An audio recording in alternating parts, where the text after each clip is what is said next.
Hello YouTube, Matitude Gaming here with our third episode on the history of competitive play, the Shonen Jump Championship series. Today, we head to Columbus, Ohio, where the third Shonen Jump Championship would take place. It was just a week after SJC Las Vegas. It's February 13th, 2005, and nobody anticipated that this event would set a record for one of the biggest Yu-Gi-Oh! Tournament events, a record that would actually last for years. 723 duelists showed up to play at Shonen Jump Columbus. The first two events combined had a little over 500 people. The Franklin's Veterans Memorial Coliseum was packed, and players were determined to become the next Shonen Jump champion. It was going to be a long day, since Shonen Jumps were still one-day events, and they were set to play 10 rounds of Swiss, and then go into top 8.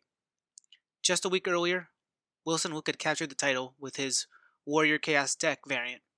Comic Odyssey intended to take both Cybersteins this event, just like they had at Vegas.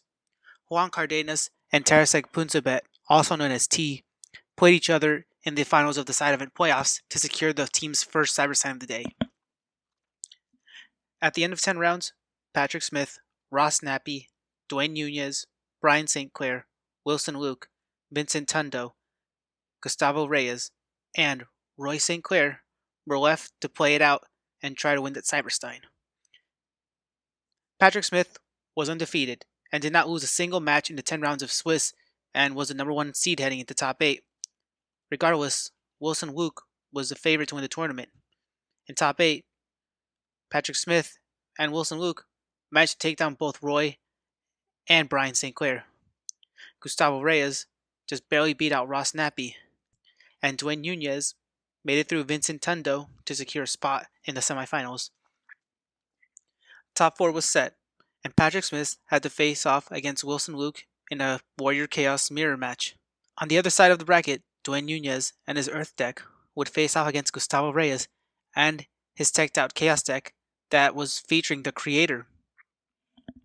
Gustavo takes a very quick game 1 with a ton of aggressive cards like Ring of Destruction, Exiled Force, Berserk Gorilla, and Tribe Infecting Virus.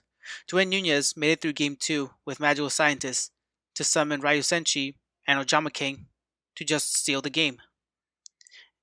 Game 3, Reyes shifted the momentum in his favor by using his Reflect Bounder to attack over Breaker.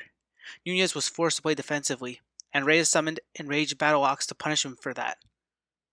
On his next turn, he creature swapped the Ox and got a DD War Lady, which he then tributed for Mobius of Frost Monarch, and then just attacked over the Ox for game.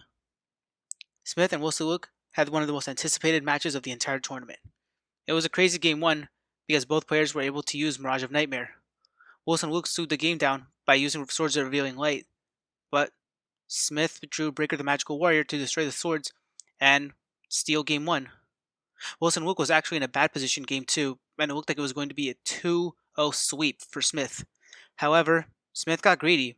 He attacked Wilson Luke's set monster with his Blade Knight, and that turned out to be Kinetic Soldier. And that was it. That was game 2, and we were going to game 3. However, in this game, Patrick Smith gained the upper hand through his Mirage of Nightmare that he then destroyed with Emergency Provisions and used it to gain some life.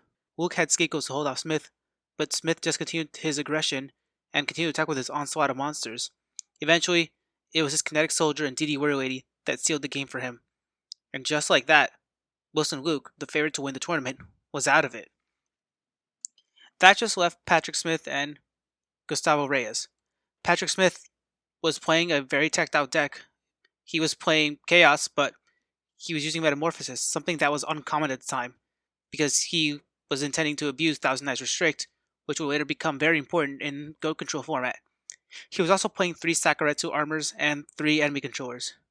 In game 1, Smith gained the upper hand by activating Mirage of Nightmare and destroying it with Emergency Provisions, much like he had in the semifinals. That Emergency Provisions was actually really important because Patrick Smith ended up using Ring of Destruction and taking game 1.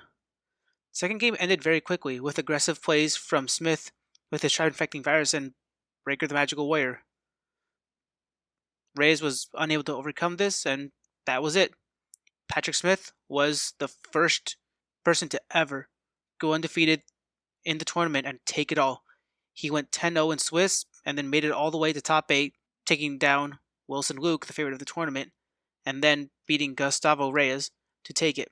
Well, that about does it. Thank you so much for watching. I hope you guys enjoyed this episode on the history of competitive play, the Shonen Jump Championship series.